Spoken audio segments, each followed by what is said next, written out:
నాకు ఫలానా మేలు జరగాలి, లేదా నాకు ఫలానా కార్యం జరగాలి, నాకు ఫలానా ఆశీర్వాదం కావాలి అని ఎప్పుడైతే మనం అనుకుంటామో, నా పాపములు పోవాలి అని ఎప్పుడైతే మనం కోరుకుంటూ ఉంటామో, నా ప్రియమైన దేవుని కుమారులారా, కుమార్తెలారా, పరిశుద్ధ దేవుని వాక్యం చెప్తున్న మాట ఏమిటనంటే, ఆయన ఎంతైనా కూడా నమ్మదగిన వాడంట. ఆమె చెప్పండి గట్టిగా. నమ్మదగిన వాడు. ఏ విషయంలో నమ్మదగిన వాడు? ఏ పరిస్థితుల్లో నమ్మదగిన వాడు అంటే, మానవ మాతృనికి అసాధ్యమైనటువంటి కార్యములను సైతము, మానవ మాతృనికి అసాధ్యమైన కార్యములను సైతం చేసి ఆయన మనిషిని సంతోషపెట్టగలిగినటువంటి సమర్థుడైన దేవుడు. ఆయన ఎంతైనా నమ్మదగిన వాడు. ఎందుకని అంటున్నాడనంటే, తన యందు చూడండి చాలా స్పష్టంగా వ్రాయబడినటువంటి మాట, 25వ వాక్యం, తన్ను ఆశ్రయించు వారి ఎడల యెహోవా దయాళుడు. అంటే దయ చూపుతాడు, అనుమానం లేకుండా, సందేహమే లేదు అసలు. నువ్వు అడగాలి కానీ, నువ్వు ప్రభువుని ఆశ్రయించి, ప్రభువా నాకు మేలు చెయ్యుము, నన్ను ఆశీర్వదించుము, నన్ను దీవించుము అని నీవు అడగాలి కానీ, నువ్వు ఎంతైనా అడుగు. ఒక మాట అంటాడు ప్రభువారు, అసలు నన్ను ఆయన అడిగేవారినంట, ఆయన పేరట తండ్రిని ఎవరైనా అడిగితేనంట, మనం ఇప్పుడు కూడా తండ్రిని అడుగుతాం. ఏమని?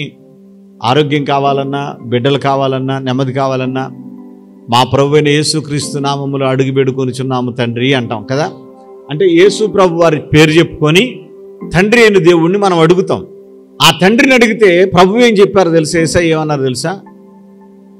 దేవుడంట తన్ను అడుగు వారికి మరి ఎంతో నిశ్చయముగా పరిశుద్ధాత్మను అనుగ్రహించును అని వ్రాయబడింది. అంటే ప్రభువుని బట్టి తండ్రి అయిన దేవుణ్ణి మనం పరిశుద్ధాత్ముని అడిగినా సరే ఇస్తాడంట. మీకు ఒక మాట చెప్పనా? పరిశుద్ధాత్మునికి మించినటువంటి గొప్ప బహుమానం ఇక మరొకటి లేనే లేదు. గుర్తుపెట్టుకోండి. పరిశుద్ధాత్ముని కన్నా ఏమండి ఇది ఫలానా గొప్పది అని చెప్పుకునేది లేదు. ఇక పరిశుద్ధాత్ముడినే నీకు ఇచ్చేటట్లయితే, పరిశుద్ధాత్ముడినే దేవుడు నీకు అనుగ్రహించేటట్లయితే ఇంకా ఏమి ఇవ్వకుండా ఉంటాడు? ఏమి లేదంటాడు నీకు. నువ్వు అడగాలి కానీ ఆయన నీకేదైనా ఇస్తాడు. నువ్వు వేడుకొనాలి కానీ ఆయన నీకు ఎంతైనా సహాయం చేస్తాడు. ఎంతైనా నమ్మదగిన వాడు. ఎందుకని? ఇక పరిశుద్ధాత్ముడే ఇచ్చినప్పుడు ఇక అంతకన్నా గొప్పదేముంది భూమి మీద మనకి? చెప్పండి. పరిశుద్ధాత్మ అభిషేక అంజూర పండుగ జరుగు స్థలముల వివరములు. కర్నూలులో నవంబర్ 13వ తేదీ గురువారం ఉదయం 8 గంటల నుండి జరుగును. స్థలం YMCA గ్రౌండ్, రాజ్ థియేటర్ ఎదురుగా, RS రోడ్, కర్నూలు. గుంటూరులో నవంబర్ 16వ తేదీ ఆదివారం మధ్యాహ్నం 3 గంటల నుండి జరుగును. స్థలం LEM high school ground, lodge centre, Brodipet, Guntur. తాడేపల్లిగూడెంలో నవంబర్ 17వ తేదీ సోమవారం ఉదయం 8 గంటల నుండి జరుగును. స్థలం Renuka function hall, flyover bridge ఎదురుగా, కొండయ్య చెరువు రోడ్డు, తాడేపల్లిగూడెం. వైజాగ్లో నవంబర్ 18వ తేదీ మంగళవారం ఉదయం 8 గంటల నుండి జరుగును. స్థలం సుబ్బలక్ష్మి కళ్యాణ మండపం, శ్రీకన్యా థియేటర్ ఎదురుగా, railway new colony, Subbalakshmi Nagar, Visakhapatnam. మాచెర్లలో నవంబర్ 18వ తేదీ మంగళవారం ఉదయం 8 గంటల నుండి జరుగును. స్థలం మానికొండ కళ్యాణ మండపం, మున్సిపల్ ఆఫీస్ దగ్గర, మాచెర్ల, పల్నాడు జిల్లా. ముఖ్య గమనిక: కాకినాడలో నవంబర్ 19వ తేదీ బుధవారం ఉదయం 8 గంటల నుండి జరుగును. నూతన స్థలం universal community hall, Gandhinagar, Mohammed Ali street, house of prayer, church road, Kakinada నందు జరుగును. మార్పును గమనించి రాగలరని కోరుచున్నాము. పెద్ద డోర్నాలలో నవంబర్ 20వ తేదీ గురువారం ఉదయం 8 గంటల నుండి జరుగును. స్థలం కల్వరి స్వస్థతశాల, పోస్టాఫీస్ వెనుక, కర్నూలు రోడ్డు, పెద్ద డోర్నాల. పాలకొల్లులో నవంబర్ 20వ తేదీ గురువారం ఉదయం 8 గంటల నుండి జరుగును. స్థలం Kirana merchant association building, bus stand వెనుక road, Srinivasa deluxe road, Palakollu. నరసరావుపేటలో నవంబర్ 20వ తేదీ గురువారం ఉదయం 8 గంటల నుండి జరుగును. స్థలం paradise function hall, Ravipadu road, hotel 7 ఎదురుగా, నరసరావుపేట, పల్నాడు జిల్లా. వినుకొండలో నవంబర్ 22వ తేదీ శనివారం ఉదయం 8 గంటల నుండి జరుగును. స్థలం గంగినేని గార్డెన్స్, నరసరావుపేట రోడ్, వినుకొండ, పల్నాడు జిల్లా. ఏలూరులో నవంబర్ 23వ తేదీ ఆదివారం మధ్యాహ్నం 2 గంటల నుండి జరుగును. స్థలం Subhalekha convention, Chintalapudi road, Kandrikagudem centre, Eluru. రాజమండ్రిలో నవంబర్ 24వ తేదీ సోమవారం ఉదయం 8 గంటల నుండి జరుగును. స్థలం Lutheran church ground, Janpeta, church gate, Apsara theatre దగ్గర, రాజమండ్రి.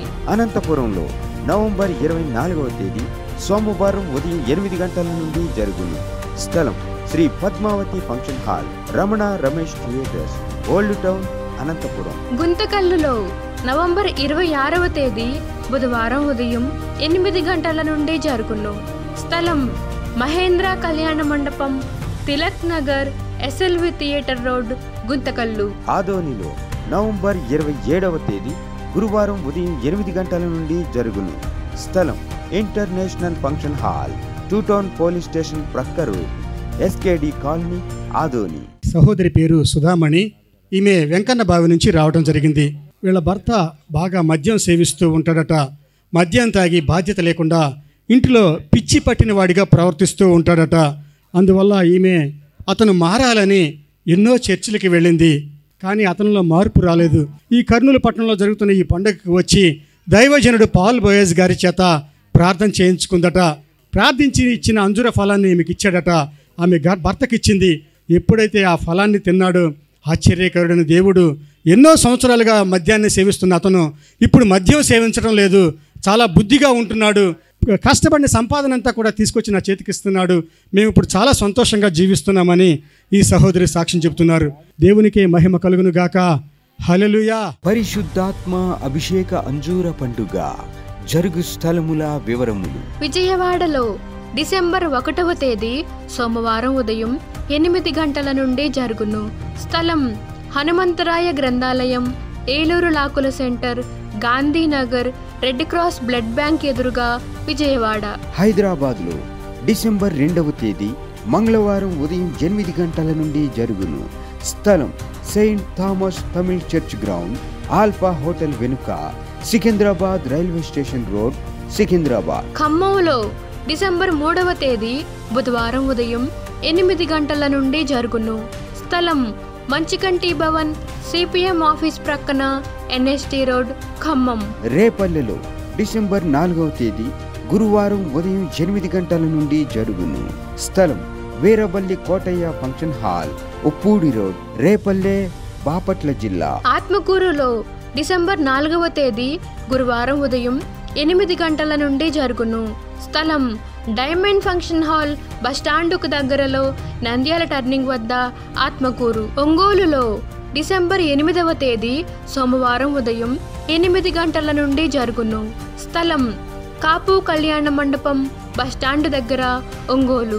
నెల్లూరులో డిసెంబర్ 9వ తేదీ మంగళవారం ఉదయం 8 గంటల నుండి జరుగును. స్థలం జిపిఆర్ గ్రాండ్, ముత్తుగూరు గేటు దగ్గర, మినీ బైపాస్ రోడ్, నెల్లూరు.